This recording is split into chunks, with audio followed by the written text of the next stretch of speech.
Ian was my first pregnancy.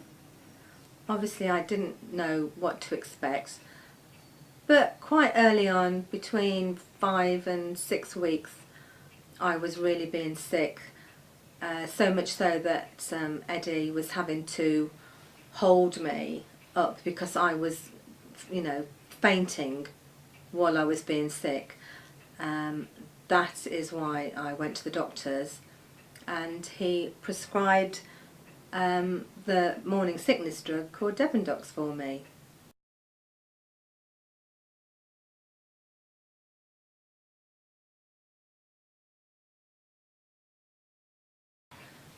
I think because Ian was my first, I didn't quite realise that how I carried was any different from anybody else. I had a few kicks, but they weren't very hard or heavy, so I just felt that that was okay. It was only when he was born that we realised that there was obviously something wrong with him having some limbs missing. Because way back then you didn't have scans all the time. We only had, the doctors and the nurses and the midwives looking after you during your pregnancy. When Ian was born, we had a doctor come and tell us that he wasn't well. And he asked if I had been taking any drugs, and I told him that I had. And I was still taking them when I went into hospital to have Ian. So even though I'd come off them, I couldn't stay off them because I was always being so sick. We did go for genetic counselling afterwards, which came back okay, that there was nothing wrong with their genetics. So the doctor said that it was probably down to the morning sickness drug I had taken. Then,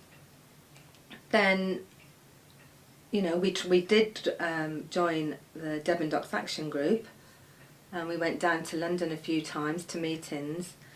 It did get very complicated because obviously in America you have to prove that that they are in the wrong and not you. And although that we tried for years and years, in the end you just give up. You just can't go down that road anymore. There was a World in Action programme on Ian. They came up and they filmed him at school and in the home. And they found out that, that it wasn't really all it was cracked up to be. But that's as much as I know really about that. We just went onto the programme. Since having Ian, I've had another 2 sons. Obviously the doctors were very careful and I only took iron tablets, but that wasn't until I was 6 months pregnant. And I wouldn't advise any woman to take any sickness tablets ever, because it's just not worth it.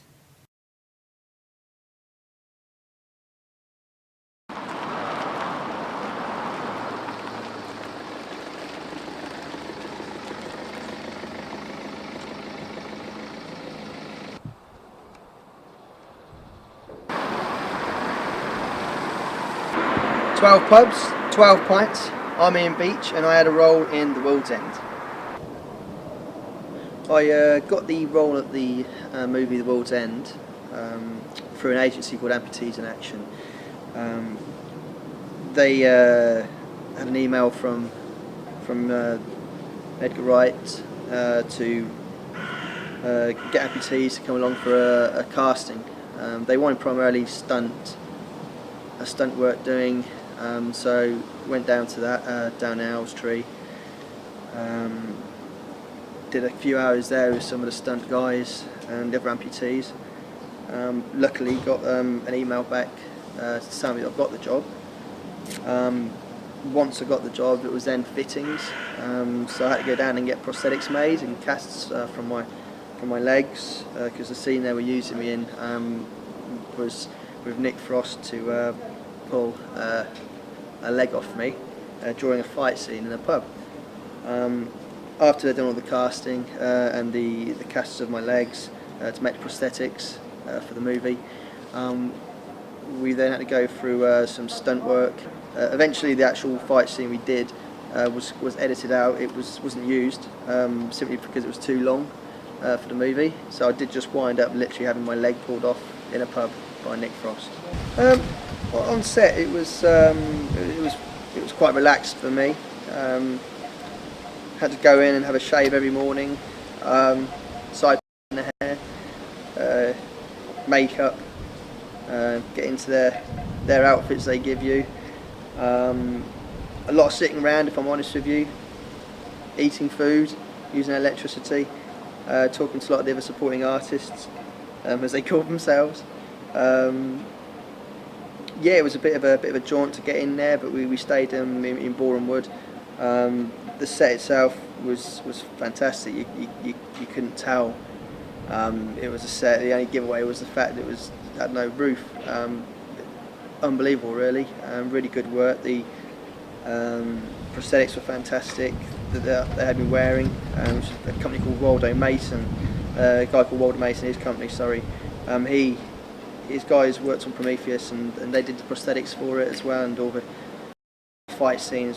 The heads getting smashed, so yeah, I couldn't speak any higher of all the guys that were there working on that. Simon Pegg is very professional on set, stays very focused with what he's doing. He doesn't really chat a lot to everybody, but I think that's simply because of how professional he is. Nick is very funny, Nick Frost. He just seems to walk around picking at the set and stuff and chatting away to people. Really likes to socialise, very friendly guy. I remember the one day on set, I was sat outside, wasn't being used, so I was sat outside just firing off some texts. And Nick Frost had come past and he said to me, you know, "You all right, Dave?" I said, "Yeah, I'm fine." And he asked if I wanted a hand into the stage, and I said, "No, it's fine, honestly, you know, go about your business." A couple of minutes later, one of the runners come out, and he'd asked them to come and fetch me because it was too cold outside for me to sit. So yeah, I think that kind of speaks volumes about Nick Frost. Very nice guy. Same with Edgar Wright. Fantastic to see all three of them as well working together. To meet a few people, Pierce Brosnan, Rosamund Pike. So yeah, really good guys. I've done a few other movies in low budget TV series. I've done Doctors, the TV series, daytime TV series, twice. I've been in that. I had a speaking part in that, which was all right. A little bit nervy because I didn't realise I had to do any speaking until I got there, but that was okay. Done a movie called Lapland, which is a Christmas movie. That was with Stephen Graham, who's in Boardwalk Empire. Again, he was fantastic, very professional as well. Fantastic guy. Another movie as well was with Toby Stephens, The Machine, which comes out this year. Not much to say about the movie really. It was about some sort of gone wrong, but really good again to work with someone like Toby Stephens. So yeah, that's about it so far. When Ian was 6 months old, he had to have his right foot off. He was born without a complete left leg at all, and he'd got a right leg, but the foot was twisted because there was one of the major bones from the knee down to the ankle missing, and so he had to have his foot amputated. And that was in the September.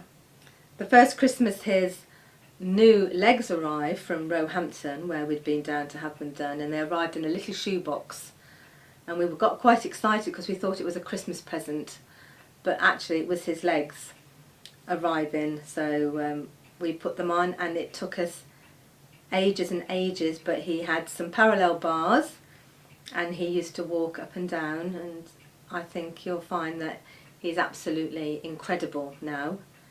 He can drive a car, he does work, and he's a fantastic human being.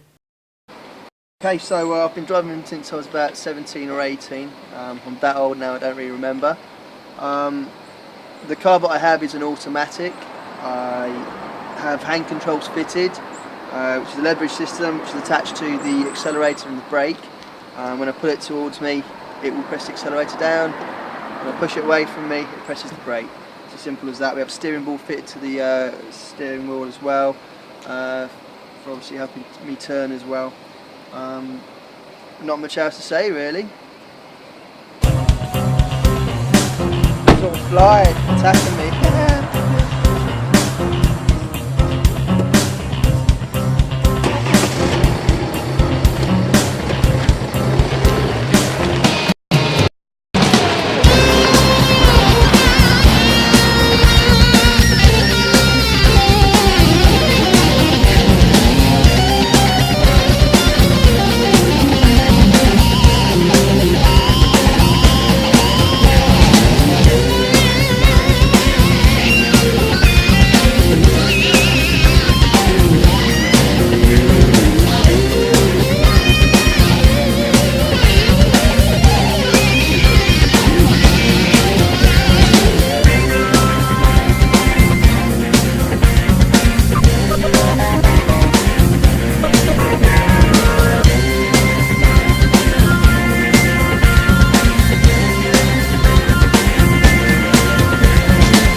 Okay, got a few hobbies. I used to play wheelchair basketball for a team called Stratford Players, which then formed into Warwickshire Bears. Unfortunately, I was unemployed for a couple of years, so a bit short of things to do and couldn't get any work, so I decided to buy a camera. So I've got into photography, did a course at college. It was a night course, which was awful. So pretty much self-taught, joined the club. The club helped more than the course did at college, learning from other guys and girls who have done it for years. So yeah.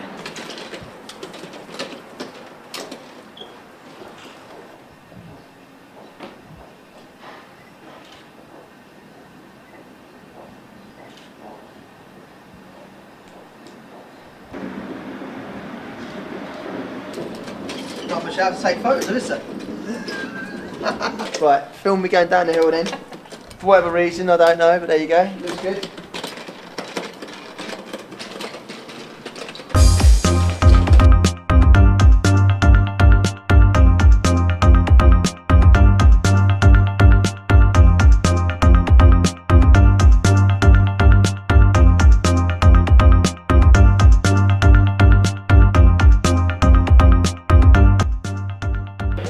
Hello, my name is Stuart Beach. It is Sunday the 27th of October. We are at the Bear, okay, celebrating the fact that Neon is moving to Australia to see his beautiful wife and is leaving on Wednesday.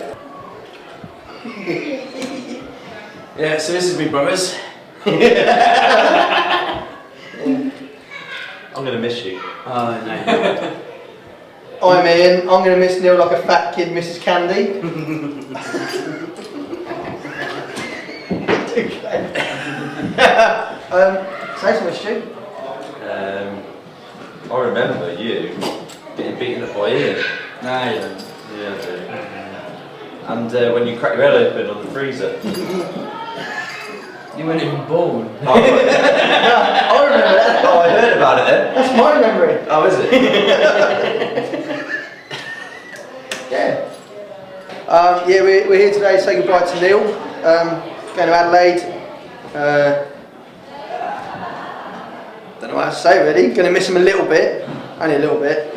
Got a few fond memories of him. He rode into a pond once before we went to a wedding, all in his page boy gear, on his bicycle, straight into a pond. That was good. Stuart rightly said earlier, he also slipped over. He was a little fatty, running to get an ice lolly when he was a kid, split his head open on the fridge. That was good. Fond memories of him when he was a lot younger, me teasing him, saying there was dinosaurs outside before we went to school, scaring him. Yeah, I miss him a little bit, I suppose, isn't it? You know, he's a brother, but he's, you know, he's happy. He's going to be moving on to bigger and better things, isn't he, Stu? Yeah. Hopefully, anyway, and we get some holidays out of it, which is all good. I've got a few fond memories of Ian. When I was a child, we used to play football together. I smacked the ball, it hit one of the glasses, it broke. We got into a panic, ended up ringing our auntie. Mum wasn't happy when she came home. Also, when I was with Nathan and Simon, we decided to lock Simon in the conservatory. Me and Nathan were laughing so much that I had a Campino sweet in my mouth. I choked on it. Ian came to save me. Did the old, you know, tried to get it out. Couldn't get it out properly though. Had to rush next door. Ian fell over, which was funny looking back now. Not at the time though, okay, because I thought I was going to die. Okay, had to go next door. Sheila helped me, gave me some nice hot drink, and it went away, so I was okay in the end. Another one is when Neil used to pick on me. He always used to pick on me, Neil did. Okay, but Ian was always my saviour. Thanks, bro. You're a legend. Okay, so you know Neil used to beat me up, and then this one day Ian had enough of it. Came downstairs, give Neil a good old whack around the ear hole, and Neil ended up running out the house. And I think Auntie Yvette had to go and chase him to try and get him back because you know we were worried about where he'd gone. They're just a few of my memories about Ian. I have no more, I can't remember any. But thank you for listening. I shall see you soon. Peace out. Peace out. What do you want to talk about? We're going to talk about something. At the end, listen, right, at the end of the day, How different we all are. we're going to miss Neil, aren't we? No. But he's moving on to bigger and better things. Maybe. And he wants to go there, so we've got to be happy for him, haven't we? Loads of little beaches, little Aussies. And you're going back next year to Australia to have Too much money, isn't it? too much money? Yeah. Don't want him anyway. So that's a documentary about Ian and us. That's it.